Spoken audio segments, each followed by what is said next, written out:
మీతో నేనుంటా. ఈ రాష్ట్ర అభివృద్ధికి, ఈ దేశ అభివృద్ధికి మీరు సహకరించండి. మీరు ఏ కార్యక్రమం, మంచి కార్యక్రమం చేసినా దానికి పూర్తిగా సహకరిస్తామని చెప్పి మరొక్కసారి తెలియజేసుకుంటూ, చాలా స్టూడెంట్స్ని చూస్తే ఉత్సాహం ఎక్కువైపోయి తెలుగుదేశం పార్టీ జెండా కూడా పట్టుకొచ్చే పరిస్థితికి వచ్చారు. అంటే మామూలుగా యూనివర్సిటీలు జరగవు, కానీ జరగకూడదని నేను కోరుకుంటున్నా. ఆ ఉత్సాహం అవసరం లేదు. కానీ నేను మిమ్మల్ని కోరేది ఒకటి, మీరు రాజకీయాలు అవసరం. ఎందుకంటే రాజకీయాలు లేకపోతే అభివృద్ధి లేదు. మీరు చూశారు 2019లో మళ్ళీ కానీ తెలుగుదేశం గెలుసుంటే ఈరోజు విట్టెట్టుండేదో ఒక్కసారి ఊహించుకోండి. That is power of public policy. ఈరోజు వచ్చాం. ఈరోజు మీరు చూడబోతున్నారు, ఎగ్జాక్ట్గా 7 సంవత్సరాల్లో 50,000 మంది స్టూడెంట్స్తో విట్ కళకళలాడబోతుంది Amaravati. That is the target I have given for him. దీనివల్ల 12,000 కోట్ల రూపాయలు ఎకనామిక్ యాక్టివిటీ వస్తుంది. డైరెక్ట్ గా, ఇండైరెక్ట్ గా 15,000 మందికి ఉపాధి అవకాశాలు కలుగుతాయి.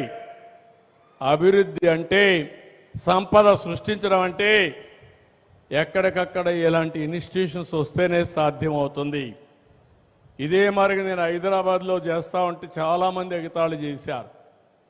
ఈరోజు మీరు ఒక్క విషయం గుర్తుపెట్టుకోవాలి, ఆలోచనలు ఎంత పవర్ఫుల్ అంటే, పబ్లిక్ పాలసీస్ ఎంత వినూత్నంగా ఉంటాయంటే, ఈ అమరావతి ఒక ఎగ్జాంపుల్. చాలామంది డబ్బులు లేవని అభివృద్ధి ఆపేతారు. కానీ నేను ఆలోచించింది, సంపద సృష్టిస్తే ఆటోమేటిక్గా వస్తుందని ఒక వినూత్నమైన ఆలోచన ఇచ్చాను. ఆ ఆలోచనే ల్యాండ్ పూలింగ్. ఆ ల్యాండ్ పూలింగ్ వల్ల రైతులు ముందుకొచ్చారు. ల్యాండ్ మానిటైజేషన్ వల్ల అమరావతి నిర్మాణం సాధ్యమైంది. అంటే ఈరోజు ప్రభుత్వం ఒక్క పైసా ఖర్చు పెట్టే పని లేకుండా కొన్ని వేల కోట్ల రూపాయలు ఖర్చు పెట్టి ఒక నవ నగరాన్ని మనం నిర్మాణం చేయగలిగామంటే అది ఈరోజు ఈ కాన్సెప్ట్ యొక్క విలువ అని చెప్పి కూడా నేను మీకు తెలియజేస్తున్నా. రాష్ట్రంలో ఉండే అందరూ కూడా ఆలోచించాలి, అభివృద్ధికి ముందుకు రావాలి. అభివృద్ధి వల్ల సంపద సృష్టించబడుతుంది, సంపద వల్ల ఆదాయం పెరుగుతుంది. దానివల్ల మళ్ళా సంక్షేమ కార్యక్రమాలు కానీ ప్రజల సాధికారత సాధ్యమవుతుందని చెప్పి తెలియజేసుకుంటూ, మరొక్కసారి ఇలాంటి బ్రహ్మాండమైన కార్యక్రమానికి వచ్చిన స్టూడెంట్స్ అందరినీ పేరు పేరున అభినందిస్తూ అందరికీ నమస్కారాలు. థ్యాంక్ యూ అని అంటారు. ఇప్పుడు ఎవరైనా క్వశ్చన్స్ అడగాలంటే this is better or that is better? Mister Srivardhan Eluri. Any questions? 2, 3. Hello. Yeah. Namaskaram, sir. I am Srivardhan, final year student. Okay, you are here. Capital, mentoring, దానికి కావాల్సిన ఎకో సిస్టమ్ అందరం తీసుకొస్తాం. దీనివల్ల ఏమవుతుందంటే, ఇంతవరకు ఇండియాలో అకాడమిక్ ఇన్స్టిట్యూషన్స్ వారుగా పనిచేస్తున్నాయి, పారిశ్రామికవేత్తలు వారుగా పనిచేస్తున్నారు. ఆ ఇంట్రాక్షన్ మిస్ అయింది. ఫస్ట్ టైం భారతదేశంలో ఈ యొక్క అకాడమిక్ ఇన్స్టిట్యూషన్స్ అన్ని తీసుకొచ్చి ప్రాక్టికల్గా ఉండే ఇండస్ట్రియల్ సిస్టమ్లు తీసుకొచ్చి ఒక ఎకో సిస్టమ్ క్రియేట్ చేయబోతున్నాం. It is going to help a big way. అంటే ప్రతి ఒక్క స్టూడెంట్ కూడా ఇన్నోవేటర్గా తయారు కావాలి. మీ స్కూల్ డేస్లోనే మీకు ఆలోచన రావాలి. అది ఆలోచన వస్తే ఏదైనా సాధ్యం. ఈరోజు విశ్వనాథం గారు ఒక సాధారణ మనిషే. నేను కూడా ఒక సాధారణ కుటుంబంలోనే పుట్టాను, మధ్యతరగతి కుటుంబంలో పుట్టాను. ఎన్టీఆర్ అంతే, అంబేద్కర్ అంతే, గాంధీజీ అంతే, కడన అబ్దుల్ కలాం అంతే. కానీ వాళ్ళ జీవితంలో వాళ్ళు చేసింది రైట్ మైండ్ సెట్తో ముందుకు పోయారు, పాజిటివ్ మైండ్ సెట్తో ముందుకు పోయారు. ఈరోజు అచంచలమైన వ్యక్తులుగా తయారయ్యారు. నేను నిన్ను కూడా Harshavardhan Srivardhan.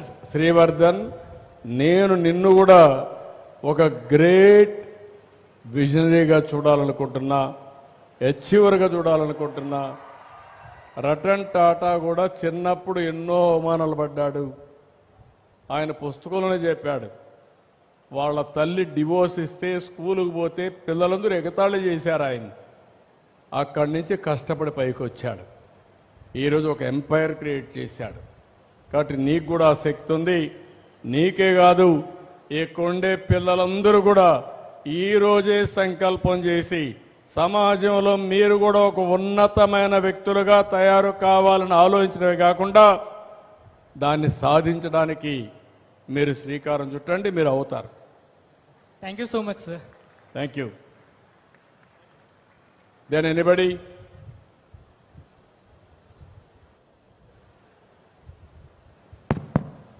Sanya Suraj Sadanand.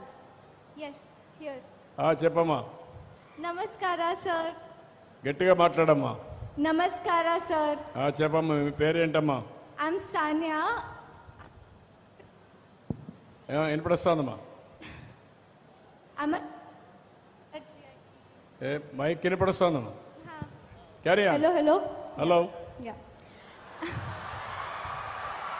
Carry on. చెప్పమ్మా. Yeah. I'm a third year